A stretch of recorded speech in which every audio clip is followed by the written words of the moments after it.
Good day, everyone. This is the part two of my experience having the trigger finger. I've gone through surgery already, and it's called percutaneous trigger finger release. As I mentioned in my previous vlog, the part one of this video, I shared to you guys that I had a trigger finger that's locking. Now I just yesterday actually I already done my surgery. Went to the doctor, to the operating room. My experience with the hospital, it's MCI. Though it's only my hand that is involved in the surgery, I have to change to almost naked and change to uh, the operating dress. Because I have to enter the operating room, they have to maintain it very sanitized.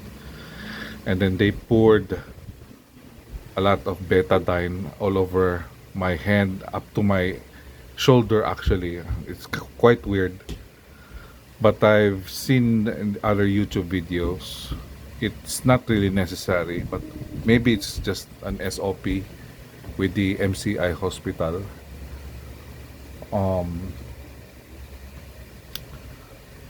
So basically guys, ang ginawa, instead of slicing, making a slice doon sa trigger finger, sa palm ko, they injected, of course, muna yung pampamanhid. Okay? Then, yun, masakit na masakit yun. It was injected on several parts. The succeeding injection is not anymore that painful. And then, they started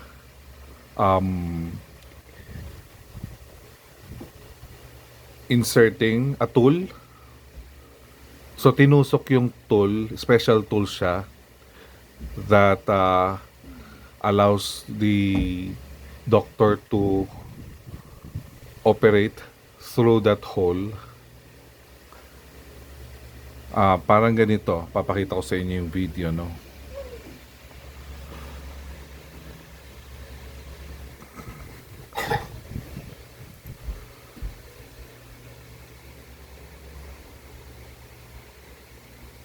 Yeah, so pinapa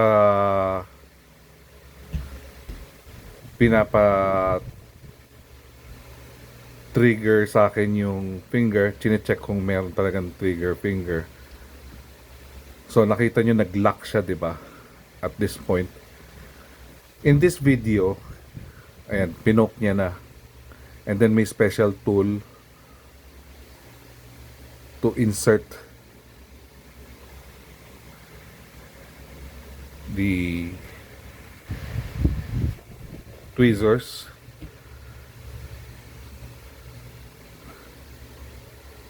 And then there's a blade that is inserted to cut through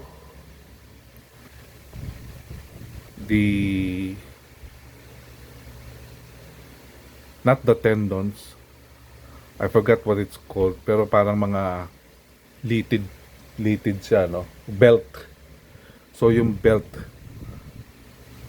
marami kasing belt yan all over the hand. So yung belt that is swelling na nagbablock doon sa litid ang kinat. So nakita nyo, wala nang locking. Ganon din yung nangyari sa akin. Ang difference lang, ang ginawa ng doktor, pinalock sa akin na nakaganito. So inoperate ako na nakaganyan. And then tinusok, kinat yung litid. After makat yung litid, rinilis ko na yung finger ko, yun, nagagalaw ko na siya. very easily. Yun lang, nung nawala na yung anesthesia, syempre sumakit uli kasi may naputol na litid dyan. So, napakasakit nun. After 4 hours, sumakit na siya nung operation. Pero outpatient lang. And then, ngayon, that happened actually morning, no? Yesterday morning. Now is the next day, tanghali na uli. Medyo less na yung sakit pero meron pa rin. Tapos may weakness of grip. May weakness of gripping pa rin akong nararamdaman. So, hopefully, pag nawala na yung sakit, mapupunta na sa full strength yung kamay ko. It will be back to its 100% capability uli. Pwede ko nang pambuhat ng mabigat. So, sa ngayon ang importante, sabi ng doktor, hindi ko pwedeng basain kasi yung butas, yung tinakpan, di ba? Dapat yun hindi mapasukan ng madumi. I've researched, no, 60% of the operation, there's a chance na ma-infection yung sugat. So, you just have to make sure na after the operation, hindi siya babasain, hindi ka hahawak ng kahit anong madumi. And then of course, pwede mo na rin gawin yung mga normal mo na gawain. If you're able to endure the pain, it's up to you. But it's not really that dangerous, no? Actually, mas maganda nga na move mo siya kasi pag hindi mo siya na-move, mapapansin mo mas lalong masakit. Kasi parang may sugat yan sa loob na maninigas yung sugat sa loob. Dapat palagi mo siyang ginagalaw, no? Pero, syempre, hindi yung super galaw na kailangan mo magbuhat na super stretch. Hindi yung masyadong stress. Yung mga regular work lang. Like, typing on the keyboard or I was able to cook. But pag may mga huhugasan, I have to ask some help. So, after nung operation, kailangan lang lagyan ng band-aid. Pero ang pinili kong band-aid yung ganito. Yung may, ang tawag dito,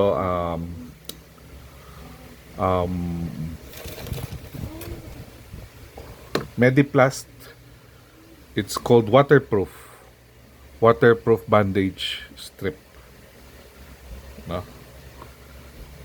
So, may 10 strips siya sa loob. Very useful kasi it can prevent from accidentally you can, for example, you want to wash your fingers only. So, dun lang sa dulo. And then, you are able to prevent this getting wet. Okay? So, that is my experience. I will give an update again after few days as part 3 kung merong mga after operation side effects, if I was able to get to my 100% ability uli of my hand. Okay guys, so thank you very much for following this video. If you have any questions, you can ask in the comments, or if you want to share your own experience or any suggestion that may help me recover. Kasi ngayon di ko pa siya talaga mag-grip ng. Yeah, by the way, binigyan nga pala ako nung gamot for 7 days ko siyang inumin twice a day. Pero hindi ko na siya binili. It's just pain reliever. Most of the pain relievers kasi nakaka-damage ng kidney. So, in-endure ko na lang yung sakit. Kaya ko naman. Mataas naman yung pain tolerance ko. So, pero if it's hindering your work, you want to go back to your work right away, pwede kayong uminom ng gamot. Yan. Because nung bagong opera to, dama ko pa yung numbness. Hindi pa siya masakit kasi merong anesthesia, no? So yun, I can easily grip my finger at that time. Pero nung nawala na yung anesthesia, dun na sumakit. So hindi ko na siya masyadong mag-grip ng todo. Tsaka medyo humina yung grip, no? So yun, hoping that pag fully recover na siya, sabi after 3 days, fully recover, most of the time. But others, umaabot ng 1 week. And then yung iba daw, even further, even more than 1 week, kailangan pa ng therapy. So hopefully sa akin, tingin ko naman maganda yung recovery. I will also update you on the expenses nung operation with MCI and my experience with the doctor and the staff. It's quite interesting yung experience ko pagdating dun sa payment ng bill. Medyo weird. So, abangan niyo yun, guys. Third part. Okay, thank you guys. Bye-bye. See you in the next video.